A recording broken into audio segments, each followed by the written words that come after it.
Okay, I think I'm live, but last time everyone said that half my conversation was cut off, so I'm going to give it a couple of moments here.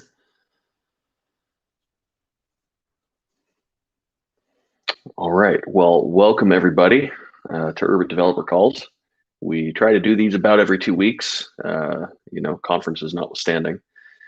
So we're back after about a month since the last one with UrbitVisor.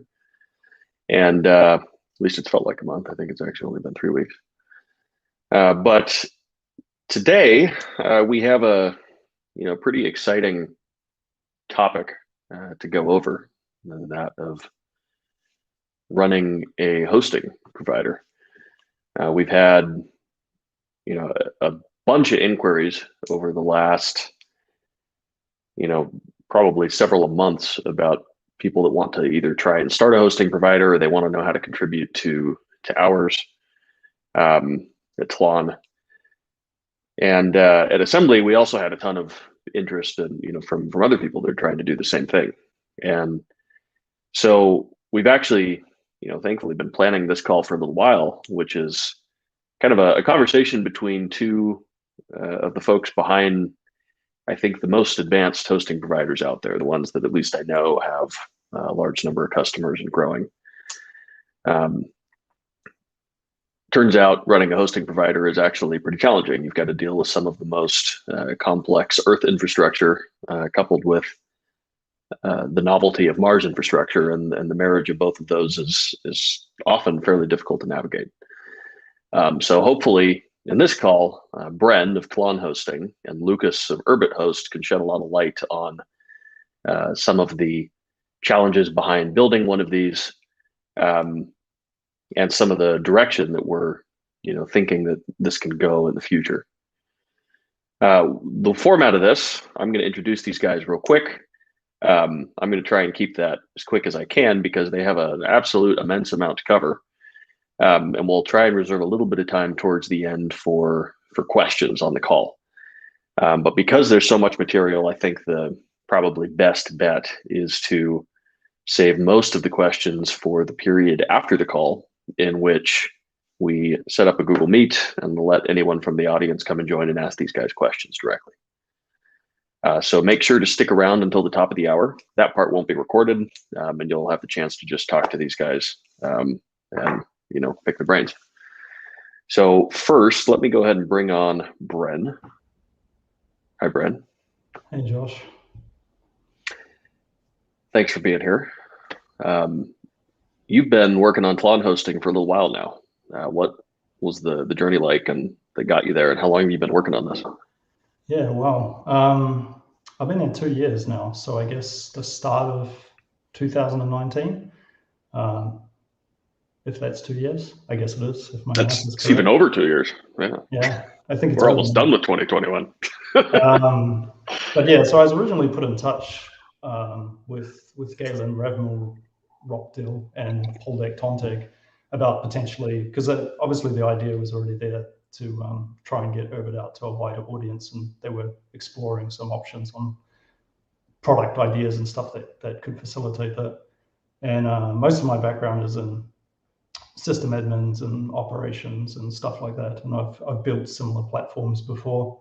So yeah, we basically had some pretty productive discussions and talked about ideas, and boiling the ocean, I think, came up, and the various extremes of, like, if you were to make a Mars hosting provider in Mars software, what that might look like, and then sort of dialed it back from there. So maybe we'll get there one day, but it was sort of, we needed to write some dirty Earth infrastructure, and that's why they hired me, basically. So yeah, 2 years, and we've learned a lot as a company and me personally over that time. So it's been an interesting ride. Yeah, absolutely. Well, that's awesome. Let me bring on Lukas. Lukas, how you doing? Good. Hi. Welcome. Thanks for being here. So Lukas is the founder and engineer and architect and all the stuff behind UrbitHost, which you've probably seen around the network. Lukas, same question to you. How long have you been working on this, and what brought you here? Yeah. I've been around Urbit for a while, but mostly for a long time as a lurker, and minor contributor. And about a year ago, when OS 1 was maturing, I really started dreaming about how cool it would be to build richer content, community content creators, writing, exchanging stuff, exchanging notes on Urbit. But I realized that I really can't get my friends to join.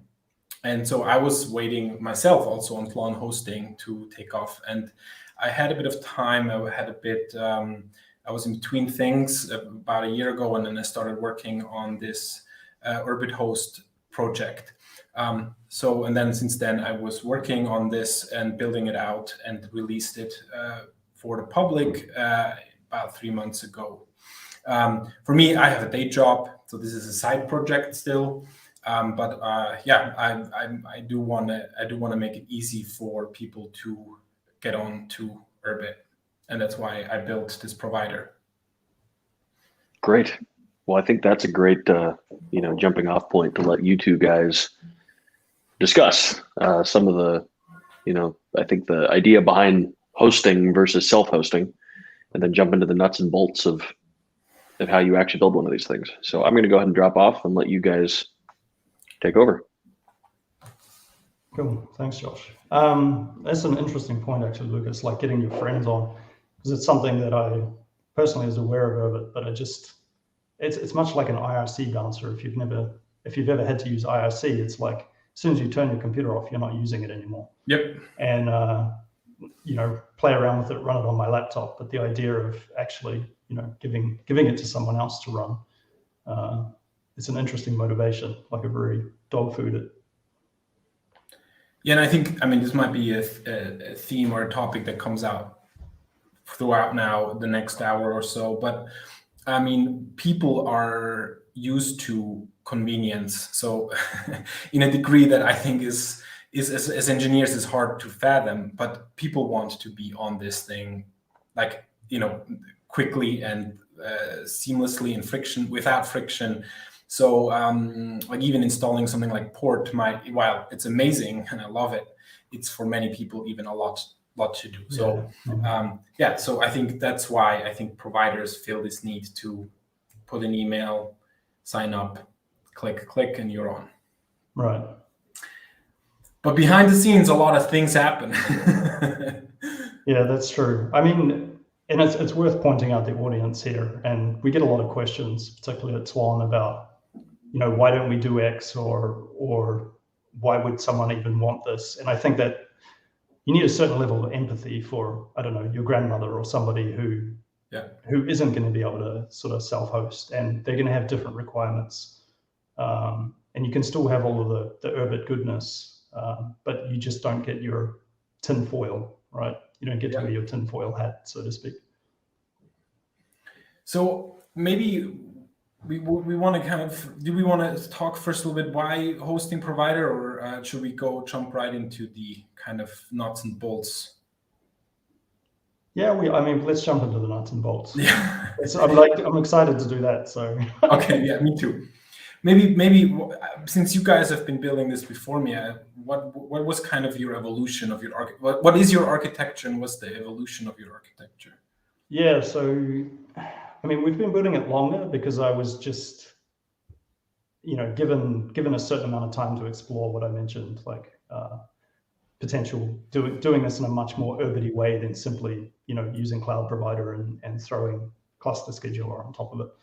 And some of those investigations, like there was already sort of a investigation into potentially running a peer on Foundation DB or something like this, right? So basically distributing the peer in a replicated fashion, or so we sort of investigated some of those ideas, and it always came back to basically getting out an MVP, more or less what would eventually line up with your progression. But that exploratory time frame at the start of like sort of 4 to 6 months, which maybe was too long, but it's interesting that we basically it sounds like we've converged on more or less the same thing. But I obviously had a lot more time to think about it. Yeah, I mean, I think I copied some of your ideas that I, realized that you were doing. So yeah. I mean, one of the main ones being running on Kubernetes. Well, why did you guys choose that? Yeah, well, that's kind of hard to like. Okay, well, there's a few properties there that I think are interesting. It comes with a big fat disclaimer of like Kubernetes is this big, horrible, complicated thing, right? So as a sort of a counterpoint, people may think of other cluster schedulers or why a cluster scheduler at all. So like to dial it right back, you could, if we use AWS services, for example, you could use EC2. So just have hosted instances, or you could use bare metal, but we'll use cloud just because. And then you're going to use something like Terraform potentially to provision the instance itself. And then maybe you're going to use Ansible to actually configure the instance after it's run, or you're going to, like a madman, stuff everything into the user data. And then you need to write some system that checks on them periodically whether they're running. Yeah, and you get into this problem of economies of scale where you're at some point you're going to start doing bin packing, like as an algorithm, which is what a scheduler does, right? So I think you will naturally come to the point where you're like, okay, I need some kind of scheduler, or even if you don't call it that, I'm going to need some way to automatically start and stop Urbit ships and hopefully transparently manage the underlying resources, the compute, the memory, the disk, and all this kind of stuff. Yeah. So the next sort of level of complexity from there would be probably HashiCorp Nomad or something like that. Yeah. So it's, I investigated that as well, actually. Right. So I've used that in Anger before, not as much as Kubernetes, but it's interesting in that if you look at Kubernetes and it has like all of these crazy components, all this like network plugins and disk providers and all this, and you have Nomad, which has none of that. But then by the time you get Nomad to like a production ready state, you've added like Calico networking plugin, you've added various different disk mounting options and so on. So you tend to meet somewhere in the middle. Yeah. And yeah. So I mean, like how are you actually running UrbitHost, if you can share that? Like is it host, is it bare metal? Is it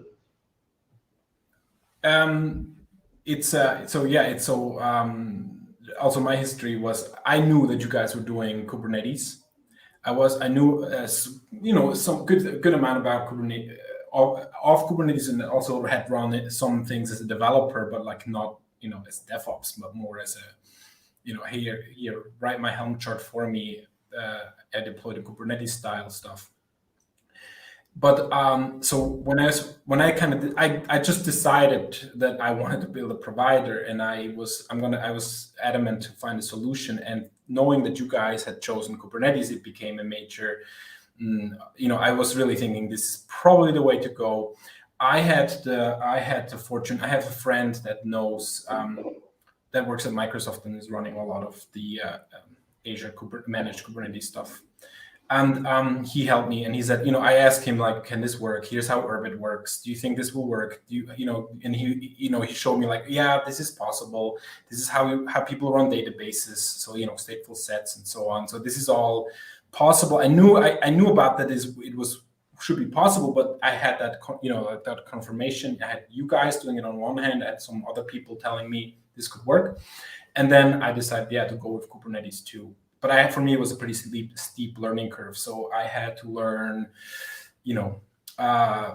just like really like the whole how to run these singleton pods, which we might get into more in a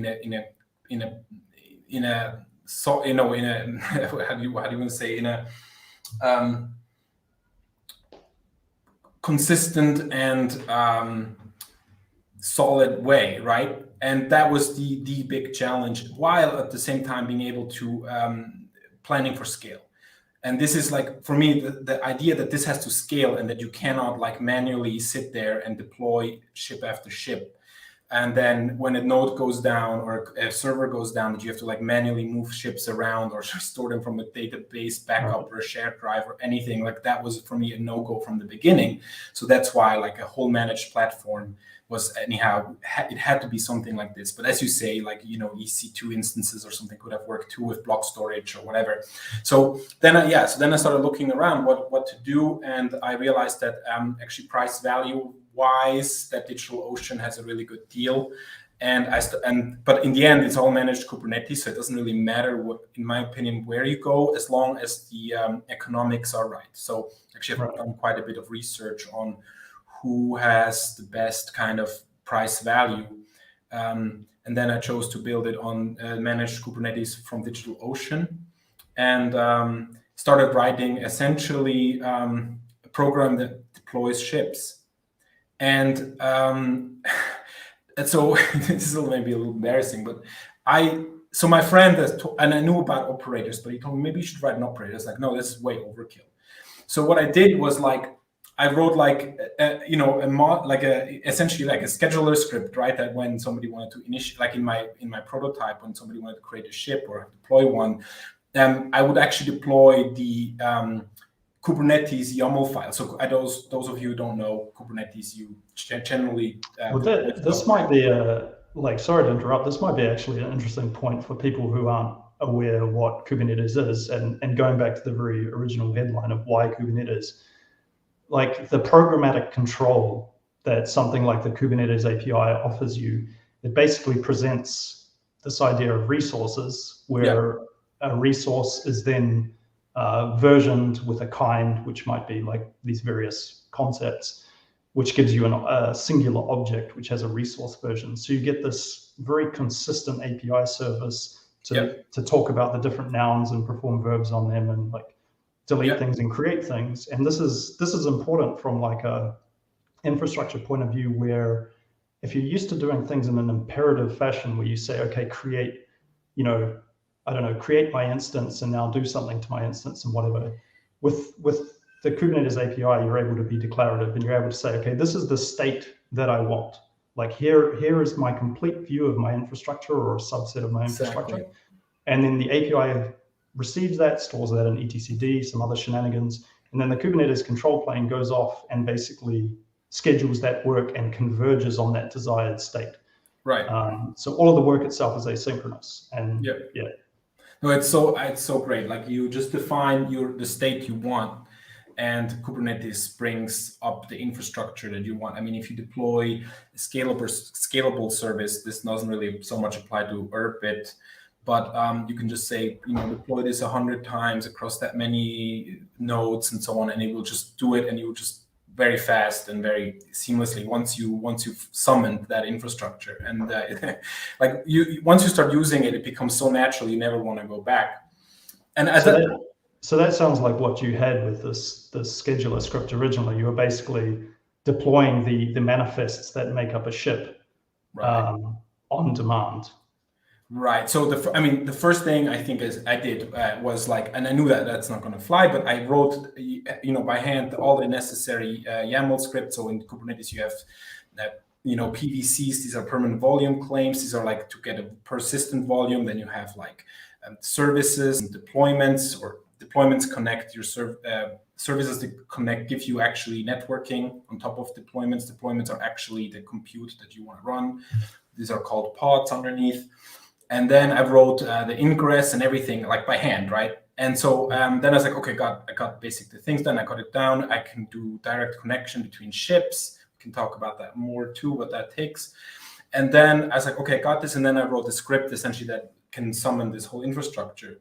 But then I realized, you need to keep track of the state of your ship. Things can go wrong. There's more to do. There's things like asking for the code to access the ship. There are all kinds of things that you might need to take care of, that you might need to resize the peer or the volume underneath. And then I switched to the operator model. Well, just holding up there. So the first version of Tlon Hosting, which wasn't exposed outside Tlon, basically exactly the same thing, except in I don't know whether this was a brilliant move or a terrible move on my part. I did exactly the same thing in Daal. If you have ever heard of Daal language, No. it's a Turing incomplete configuration language, so it's guaranteed to terminate, even if the sun burns out. But basically it means that there's a Daal Kubernetes generated code, which basically represents all the Kubernetes types of Daal. And basically it was a function from like a patp and a key file to all of the manifests. And Daal can render to either JSON or to YAML. So it was like evaluating the configuration gave you a partially applied function of patp, let's say, and key file to all of the manifests.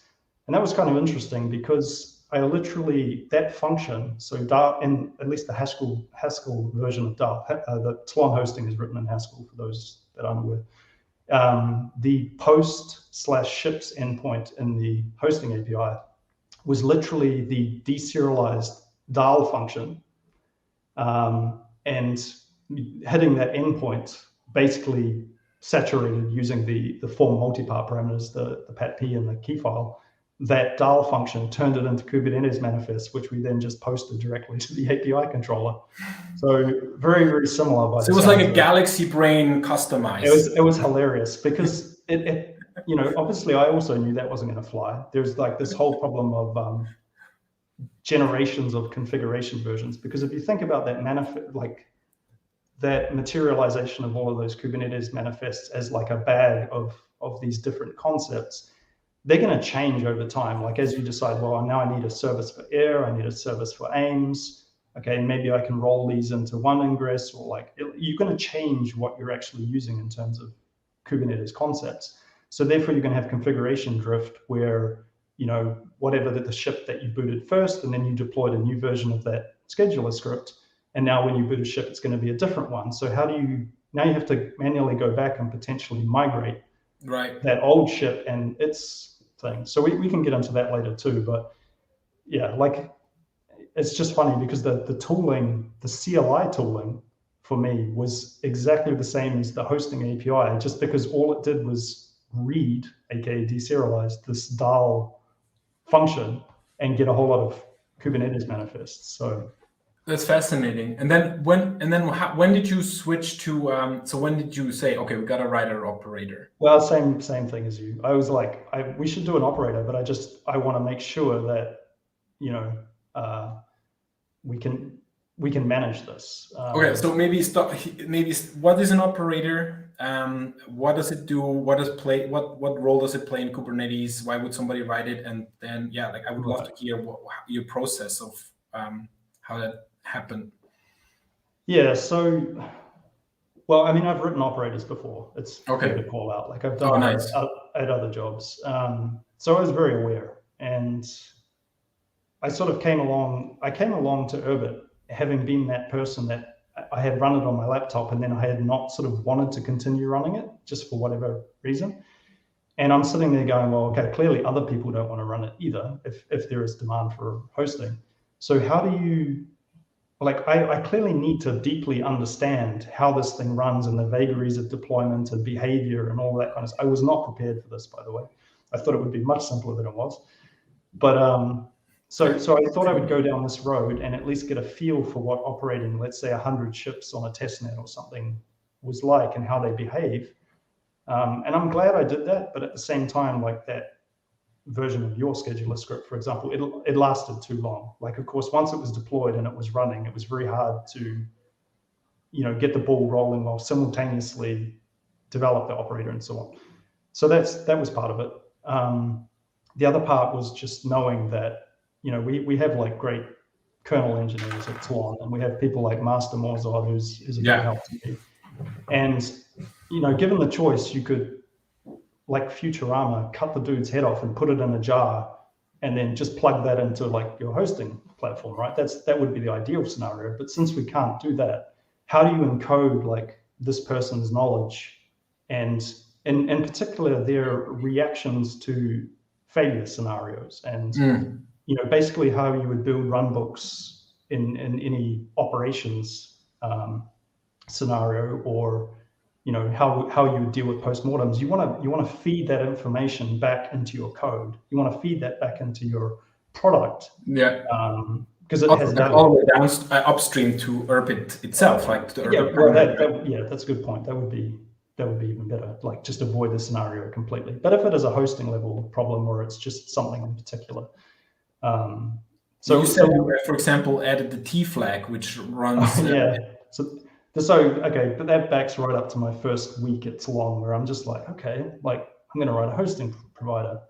I think the joke at the time was like cPanel. If anyone's old enough to remember how horrible cPanel was, it's still around. But yeah, so we're going to do a Tlon cPanel, and I was like, okay, well, we need containers. There isn't an Urbit container. Okay, a Docker image. So I was like, okay, I'll do a Docker file and whatever.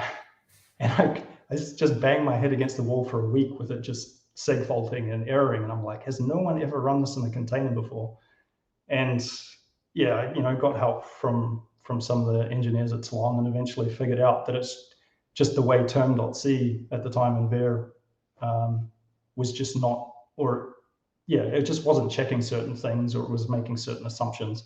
So basically went through that with aforementioned master Morzod and basically stuck if statements around everything and exposed those conditionals as the -t flag. And then it was like, yeah, it can run. And then I spent. Appreciate it. That makes all the difference. I'm glad someone else discovered that. Yeah. Without it, then you couldn't be able to run a posting provider, I don't think. Right.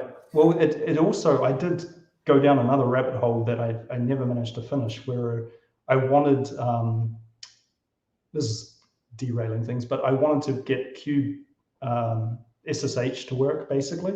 Wanted to be able to SSH into the dojo, more or less, so via exec or some other mechanism. But I never actually managed to get that working. So. Oh man, yeah, I've noticed that. That would be super cool. Yeah. Yeah, well, that's something to talk about after, maybe. That would be super. But cool. So back to the operator. An operator is that analogy of a head in a jar, where it's very simple in the sense of it's just a function. You're listening to API events that are coming from the API, changes to the API. You're building up a delta potentially, or calculating deltas from the bag of state, and you're making decisions that a human operator might make. So you have this sort of worker process which sits there, which calculates its own view of the world, and then based on changes in that state, it performs reconciliation. So it says, okay, create this thing. Now back to the API extensibility for Kubernetes, you can teach the Kubernetes API about new concepts. So you've mentioned stateful set before, which is also how we run ships, but you can create custom resource definitions. So we could create a custom resource definition called a ship, and it would be very, very trivial. You could have a patp as one of the fields. You could have the name of a secret which stores your key file. I think that would probably be the minimum one.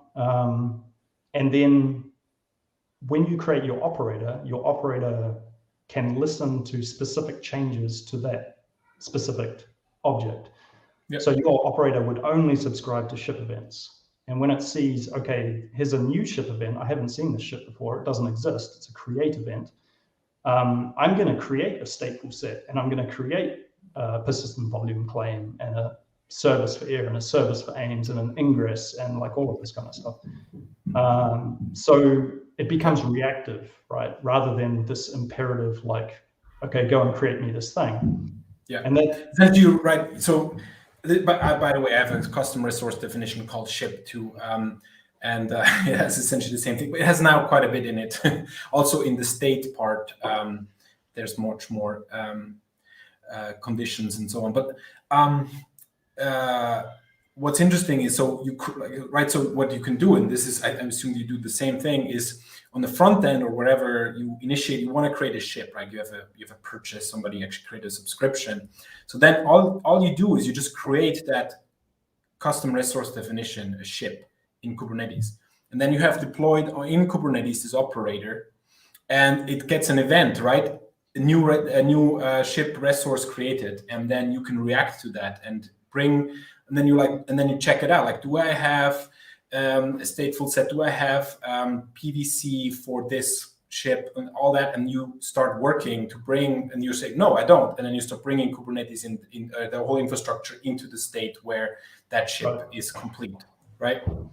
Yeah. So yeah, and then like there's a number of different events that Kubernetes can notify you over that subscription channel about this ship, right? So you have an added event, you have a modified event, you have a deleted event, you have some bookkeeping bookmark, I think it's called.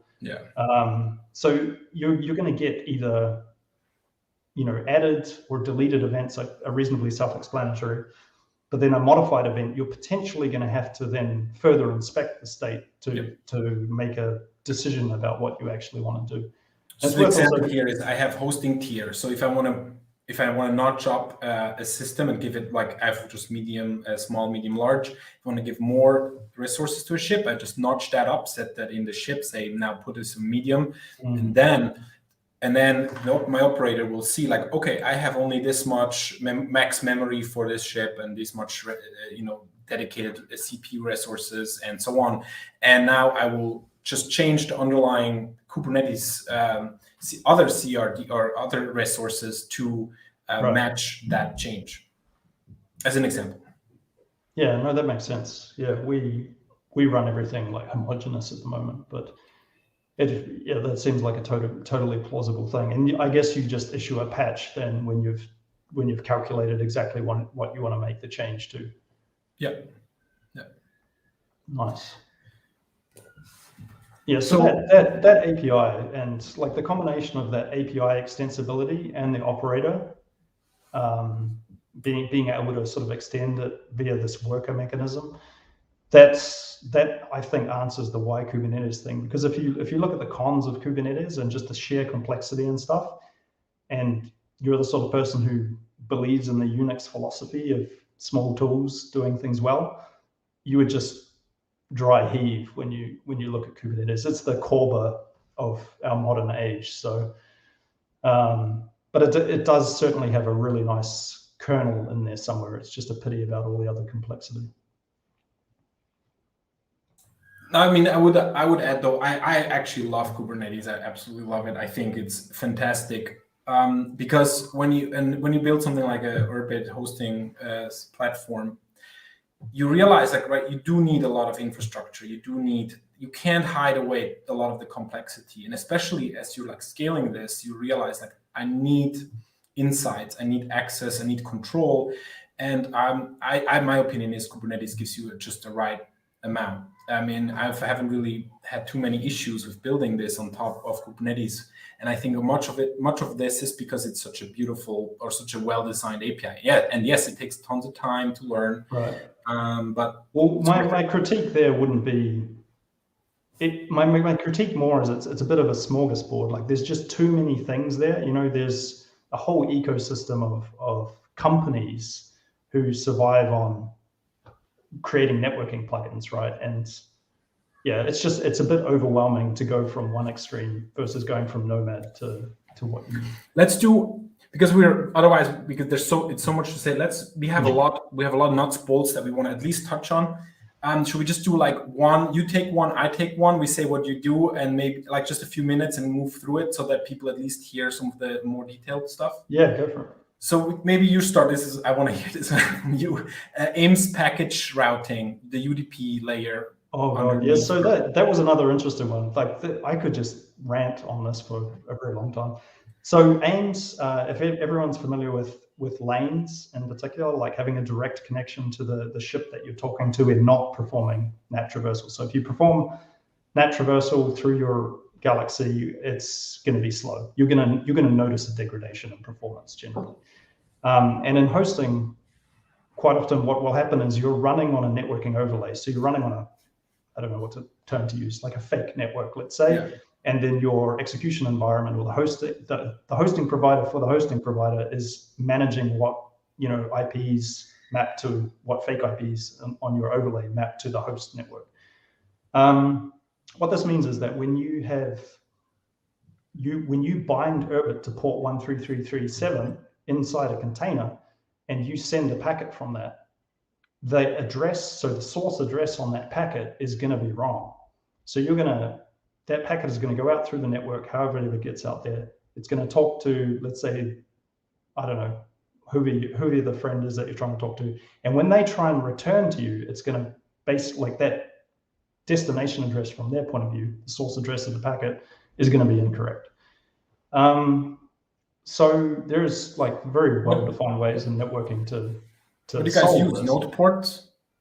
Yeah, so that's eventually there's a couple of ways to do this, but the proper way to do this at the IP tables or networking level is to do hairpin NAT, or basically insert the correct post routing masquerade and DNAT SNAT rules. The problem with not just Kubernetes but also GCP in our case, or any hosting platform, is that is a bit like going through a keyhole with a piece of wire and trying to tidy the room on the other side. Like, it is very, very difficult to get these networking abstractions to insert the correct rules and incantations to get your packets to go the right way. It's worth pointing out though that SIP protocol, SIP protocol, telephony, game protocols, so Xbox Game Studios, they all do everything over UDP, and they've solved this. So on Azure, I don't know how to pronounce it, their UDP or their layer 4 load balancers actually support outbound load balancing. So what that means is that from your application point of view, your packets will actually go through the load balancer on their way out to the internet and be correctly address translated. So they will have the load balancers port and IP, so that your lane will be back to the load balancer. Oh, that's super. I didn't know that. That's super interesting. Yeah, so it's the only cloud platform that I'm aware of, at least, that does that by default.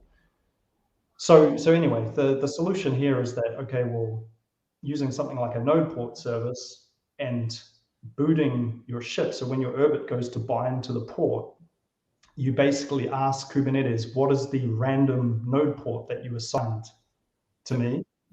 And then you take that information, you bind Urbit to that. It's so I do exactly the same thing. I'm glad. It's so funny because we converge, and this is completely, we just converge on the same solution to establish that. And that works fine. I mean, yeah, it's probably not the best.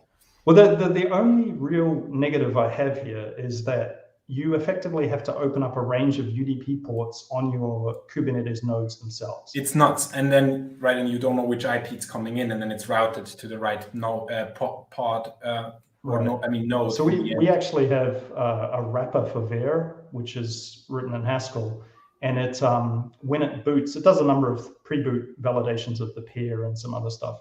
But one thing it does is it opens a singular port firewall rule for that ship using that workload identity. So it's and then that's garbage collected by Kubernetes when that pod is descheduled, so that we at least pinhole individual ports, but it's still. Yeah, it's kind of hilarious. So this is going to be a huge topic. Because in the end, right, that's like running Urbit at scale. This is gonna right now. I don't think what I do would scale to a big number of ships. So maybe I want to say something about peer creation, just what I do, and then maybe you can riff off that. So when you start a ship. Right, you boot it the first time. You need to supply the key, the Arvo networking key, which you can get from Bridge. So there's a whole automation behind that has most of that automated to create and spawn ships and so on. But then we have these pre-spawned ships, and when you create a subscription, we pick one from the database and then create a Kubernetes secret with this networking key, and then I create actually a job, a Kubernetes job that boots for the first time the ship. And then I use this because it kind of like isolates the whole booting procedure from the normal running thing. And with the X function, with the X option, right, where it exits once it's done booting the ship. I'm sorry, Lucas, this is hilarious. It's like listening to myself with a very different accent, but carry on. Oh, you do the same thing? Morally, yeah. I'll let you finish and then I'll Okay, so then So the whole boot process is probably one of the most touchy processes, right? Once you're through that, because it needs access to the Infura node or any Ethereum node to pull the Galaxy table, that can be down. And then it can't boot, not because anything's wrong, because it can establish a connection. So you just want to get through that initial stage where your ship is running, at least has been booted once, and that's in my infrastructure is a Kubernetes job. And it does the whole thing. And then I have a watcher waits for the completion of the job. Also, if something goes wrong, tries to figure out what went wrong. And then when that's done, I then start a deployment create a deployment in Kubernetes, which then, of course, with the necessary services and everything, that then wires everything up and has a running ship. Interesting. Yeah. So we do the same for pre-boots, which we're not running at the moment, but running a job. But the whole idea of like separating the boot process for people who are just using Urbit on their machine at home, you sort of have this implicit knowledge either through the README or the documentation or whatever of, okay, the first time I run it, which I think we call internally, we call the two phases new and run, but you could call it install and resume or like any of these kind of dualities, where when you pass -k, you're sort of, and the peer doesn't exist, this condition is new. You can do it only once. And you can do it only once, right? But here's the thing, it will run and then it will just run until you decide to close it. And then the next time you have this implicit state in your brain that now you don't pass -k, you just specify the peer directory or it's also implicit. So you have to automate this stuff. Like you actually have to institutionalize that knowledge into your code. And the cleanest way was exactly what you described. We actually use an init container, and the init container does new, and it has some conditional checks. Yeah, I thought about the same.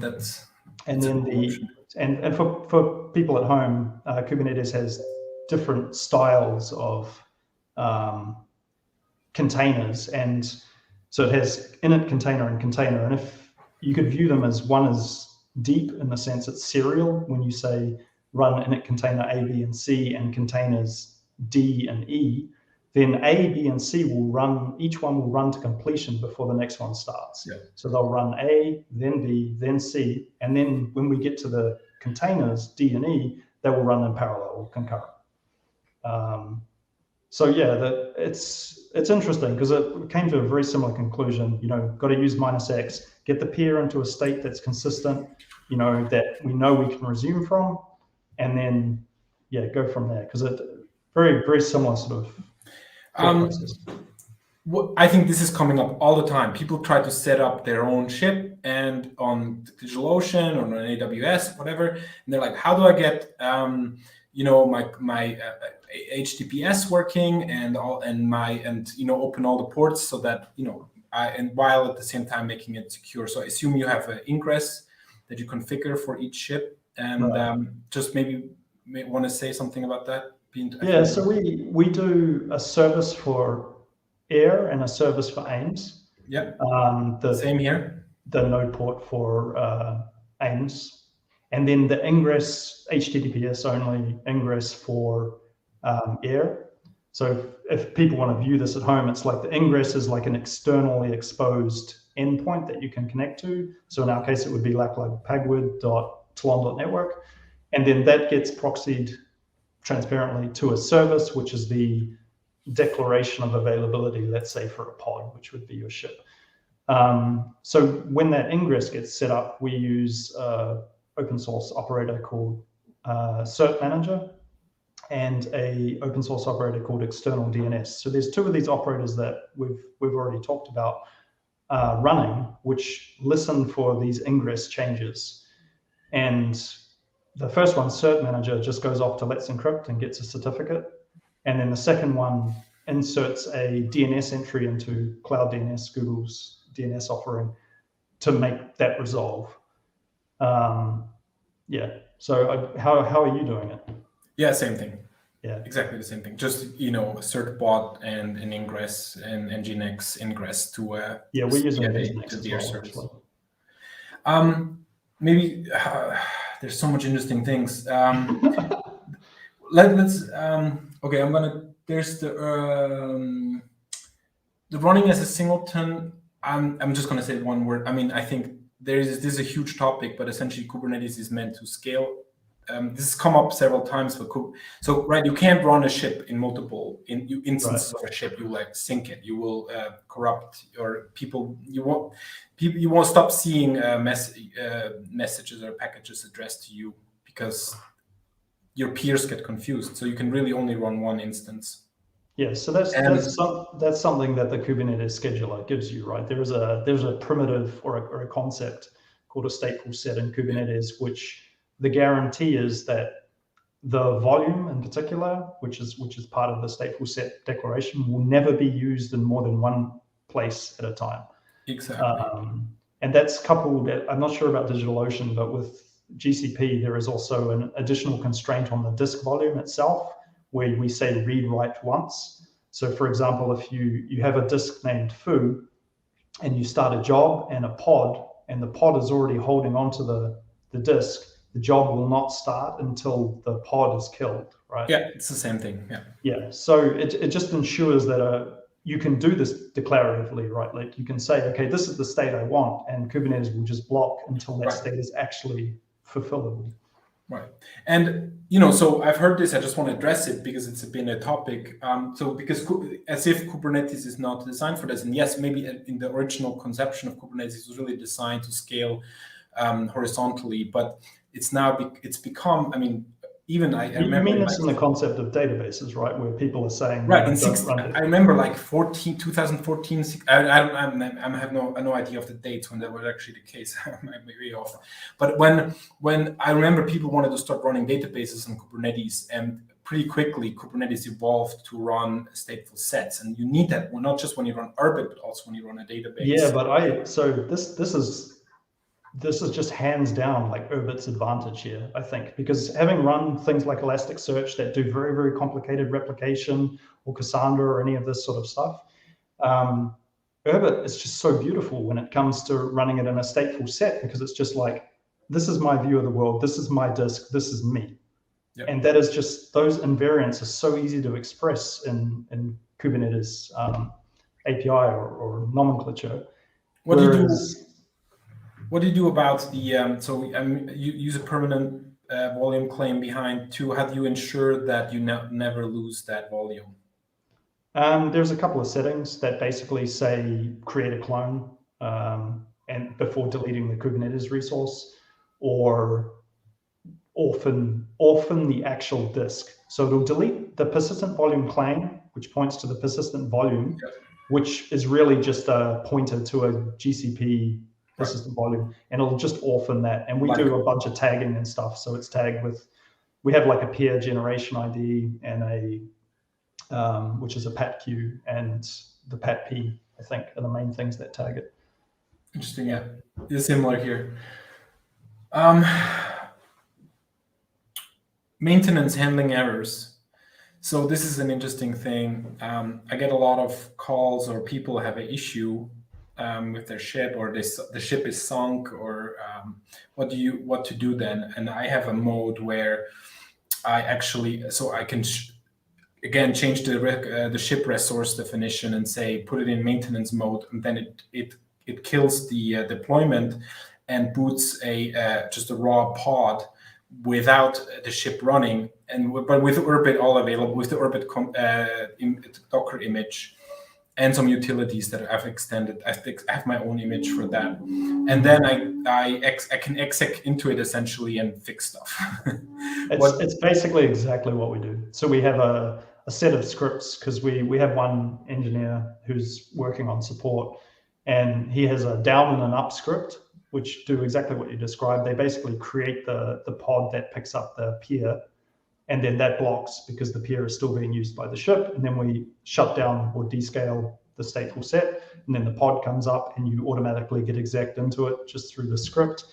And then when you're done and you Control Z and exit out, you run the inverse. So yeah, it's the same thing. And there is also a huge topic here, because this would be a very large area of improvement, I think, would be to just, make Urbit more amenable to outside automation, either through the Khan control plane that's being worked on at the moment, or airlock or something like that.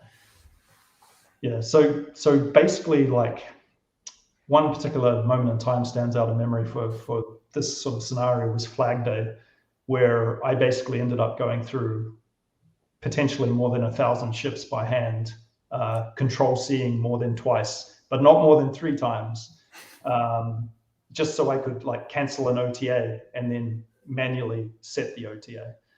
And that's something that really needs to change. And like certainly Tlon is aware of it and starting to invest resources into it. So I hope we'll have something to show there, because that would be, I think that would be something that people tend to underestimate if they were planning on making a hosting provider.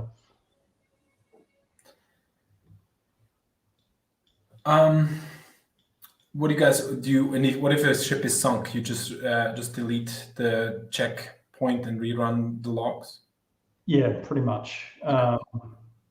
Yeah, we don't have support for breaching or anything at the moment, so that's all still very manual, like having to go to bridge and re-get the keys.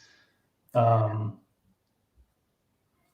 mean, not necessarily sunk, or just the log, the checkpoints corrupted or something like that. Yeah, it's manual. It's manual process that you described. How do you? I think this might be also an interesting question. How do you do plan? I alluded to my what I do, but how do you do planet spawning, and with L1 especially being so expensive? Pay for it, yeah. Like, or wait for the exact moment, and then someone scurries off and attempts to spawn as many ships as possible, and then just do that during downtime and keep on top of it. Yeah, has been a pretty unpleasant experience, honestly. So looking forward to layer 2 there, but And you spawn? Do you guys have a script to spawn your ships, or what? Yeah, we do. Yeah, so actually, this is a little plug. There's a grant open that I'm working on, Azimuth CLI, that automates a lot of the spawning and transfer stuff and whatnot. But I've learned now how to do all this myself. So yeah, I wait. Usually this is my Sunday morning ritual, right?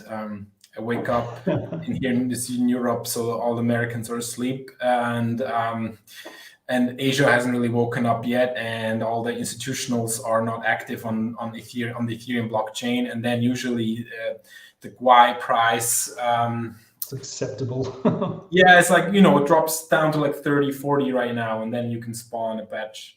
Still ouch, but and then I batch pre-spawn my ships and then import them, which then are then used when somebody signs up.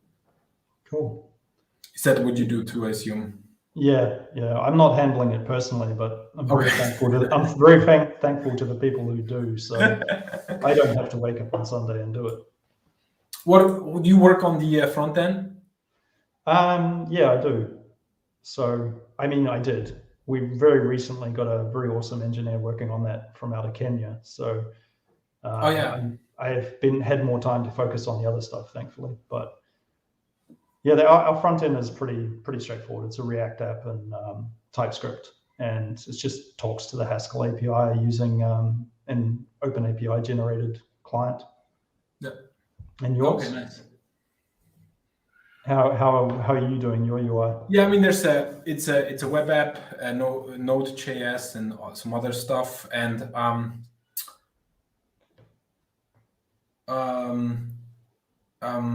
it has a database. I mean, there's the whole payment system. Yeah, right. I mean, God, there's so much stuff to get into. I think, like, if I was to say anything to people who are thinking about building a hosting provider and stuff, it's, like, I hope in future Tlon can actually open source some of this, or maybe we can work with you and like we can get like the operator, which is the brain in a jar out there. But really your value as a hosting provider and like what you build, things like billing and things like customer management, and that is always going to be closed source. That is always going to be proprietary to you as a company. And that's definitely places where, people shouldn't underestimate the amount of work that needs to be done there. But there are plenty of awesome things like Stripe and stuff that you can use to speed along on that. Yeah. No, I agree. I mean, my experience is maybe like 60% of my time is spent on the operator, and then 40% on the front end and the whole processes. I'm in my about fifth version of the operator actually. Oh, wow. I mean, not the full rewrite, but like major, essentially like going through every line of code, right? Right. Maybe just quickly, let's touch on like what's happening next, because I'd certainly like to reassure people that Tlon is aware, of everybody who wants to do this. I'd love to hear that too. Yeah, so like some of the things that are coming up, we haven't talked too much about peer handling in that, but one problem we have at the moment is just the size of peers. Like even if they're archived like an AtarGZ or something, having somebody upload potentially 6 gigs or whatever to a UI it creates UI challenges that seem unnecessary. So, event log truncation is coming soon, TM, and that's something I'm excited for because that just makes everything faster, at least, or easier to deal with. There's certain UX cases where if somebody is uploading a tar archive, you want to make sure that it is actually a peer. You want to make sure you've got a north.bin or south.bin, various other peer structure exists. But if that's like an 8 gig file, you either un-GZ it in memory and then look at the table of contents in the tar file, or you make a copy and then do that on disk. Like it's all just paper cuts, basically. And then, so that event log truncation is something that's pretty exciting for me. There's another project being worked on, which we term the control plane, but it's calm. And that's basically a replacement for Herb. So if you've ever used Herb in a hosting context and you've tried to... Also called airlock, right? It's something different, actually.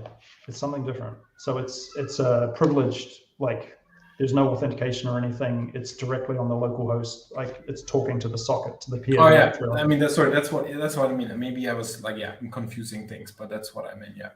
Yeah. So that basically, like if you've ever tried to use Herb to programmatically control a ship, either using kubectl exec or something like that, you'll get the dreaded lens crashing, and then basically you can't use Herb anymore until you manually like take the ship down and like boot it into this utility pod and then utility shell or whatever and change it. So this should get rid of that. There's also a bunch of other exciting stuff that the control plane offers. We can extract like a whole lot of telemetry.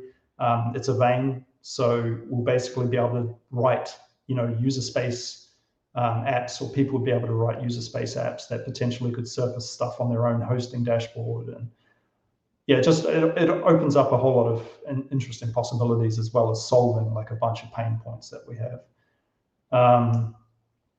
Yeah, so I don't know, is there anything exciting, like you're excited that you're hoping to get out soon, or maybe any new features in that?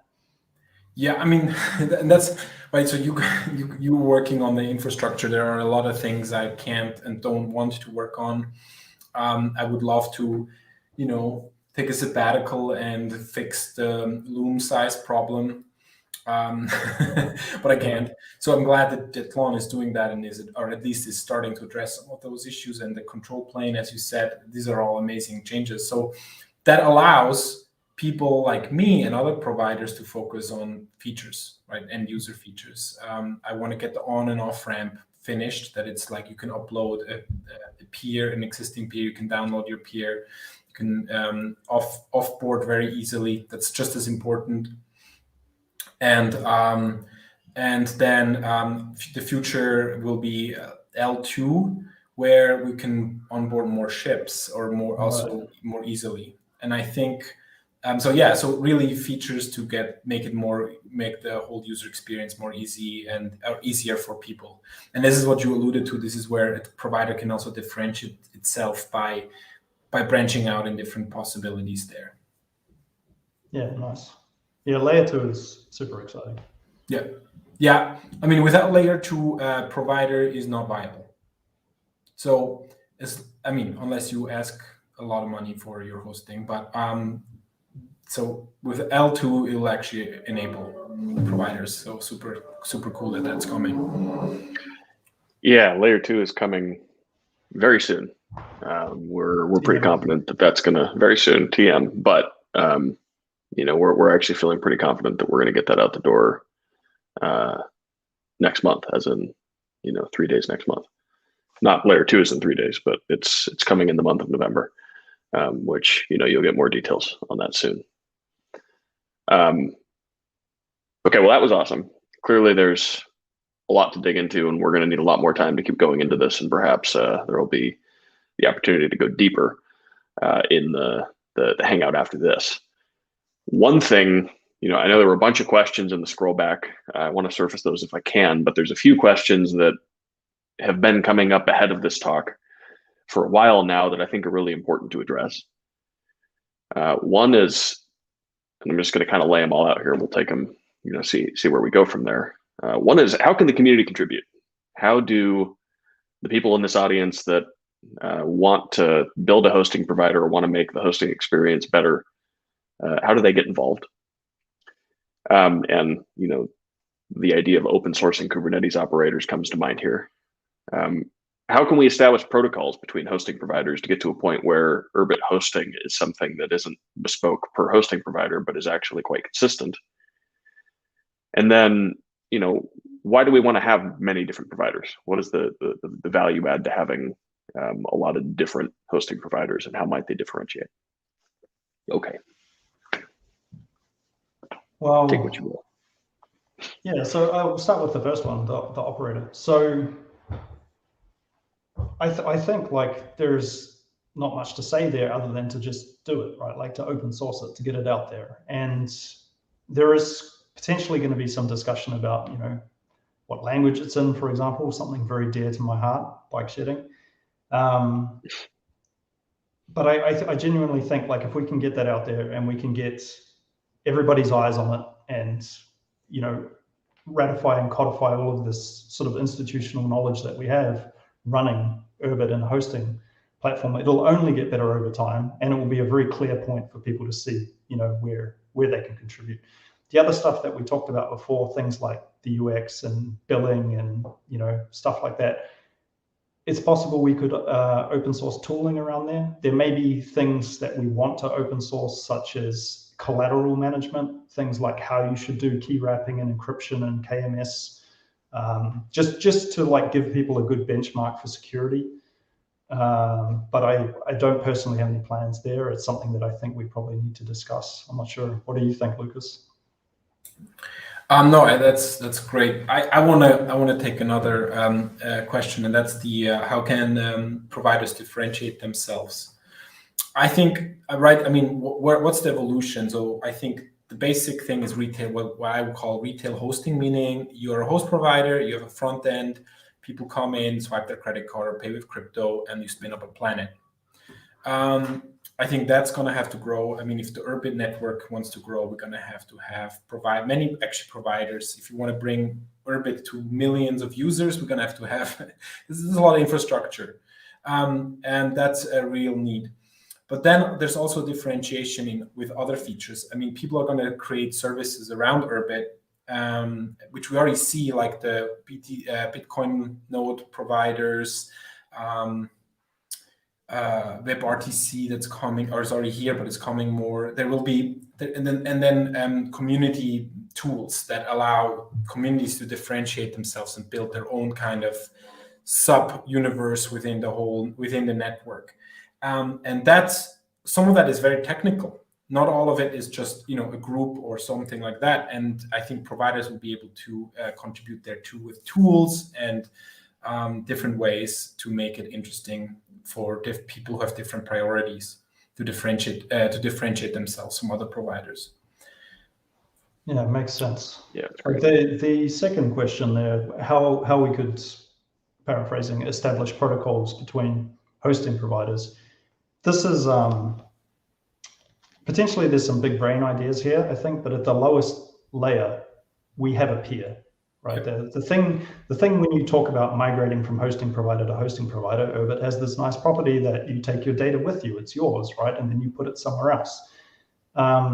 So having like a jammed peer or, deserialized byte stream or something, or some standard archiving format for extracting or off-ramping from a hosting provider, and then you can put it straight into another hosting provider without having to worry about that.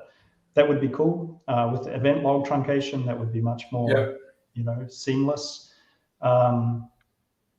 Yeah, I think like that's like most of the way there for what you want in terms of interoperability. There is just one caveat, and that is the singleton nature of a peer. You really need to ensure that when someone off ramps, that they don't untar it, run their ship, keep it running, then potentially just give that archive to some other hosting thing, and then that hosting provider starts running it and is like, why isn't this working, or why can't I talk to anyone and stuff like Which that. happens. Yeah, there's like some UX concerns around that.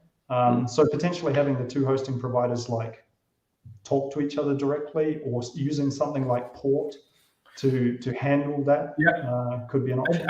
I do think providers will have to, I mean, this is more in the future, but I do think providers will have to talk to each other. I hope there will be some kind of hosters guild or network that can tie into each other. Also might have like, what if a big group wants to onboard several thousand ships? Like, how are you going to, it's just like, I mean, of course you want to differentiate and you want to get that gig, but there's so much we could do to figure out how to do things like this.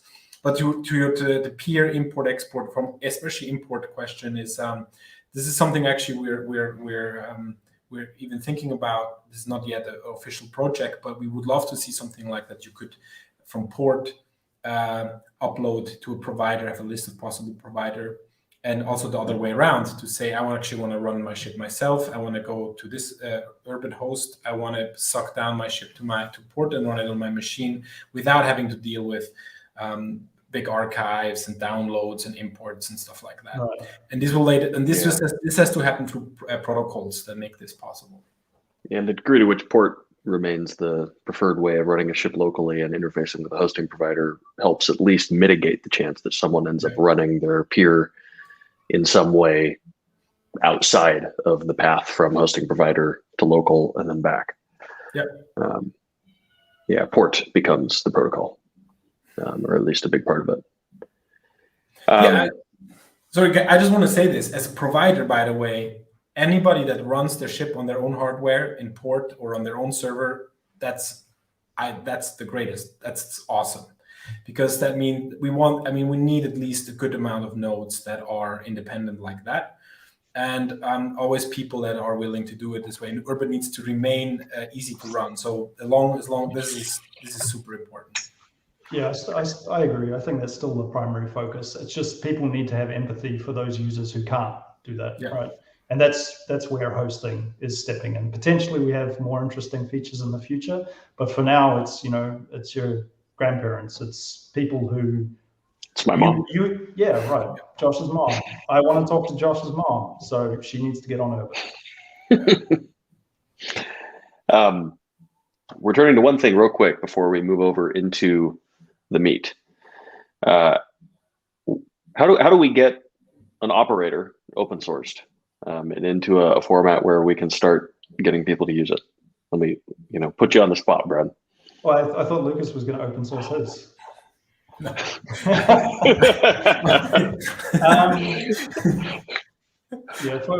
For some context, Josh is my line manager, so he digs me about this about at least twice a week. If anybody's ever had a piece of proprietary code that's intermingled with other proprietary code, and then they want to extract that and make it pretty and not shame themselves and all of this kind of stuff, then it's a bit of work. There's a bit of grease to do there. And it's also worth pointing out that, Tlon's operator is in Haskell. And there's reasons for that. And that would take another 2 hours, which Josh knows if I start ranting about Go. But there's work to be done, and we're aware of it, and we'd really like to do it. We just have to fight some of the perfectionism streaks, and maybe we'll get it out the door before the end of the year. Yeah. I think it's worth noting there.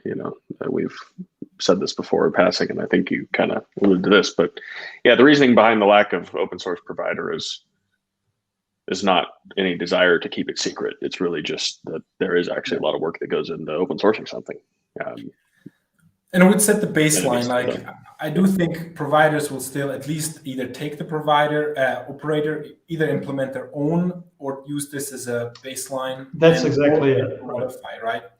Because your differentiation is not just in the front end. You will differentiate all the way down how you run the ships. If you don't want to use Kubernetes, you don't have to use Kubernetes. If the operator doesn't provide the features you want, you could use it as a reference and implement your own. You could fork it. You can do all of these kind of things. I think, and this goes back to what Tlon Hosting is really about. It's about, having this community of, or guild, as you put, which I like that word, of hosting providers. And we want to ensure there is some baseline of quality, right? Like, it's in Tlon's best interests that there are good hosting services out there, because it raises the price of the address space. Like, it makes Urbit more valuable. Yep. So if by us being in the market and offering some of our secret sauce, or offering tools and a coordination point for the community to contribute, if that enables other people to focus on good UX or focus on good features and stuff like that, then that's great.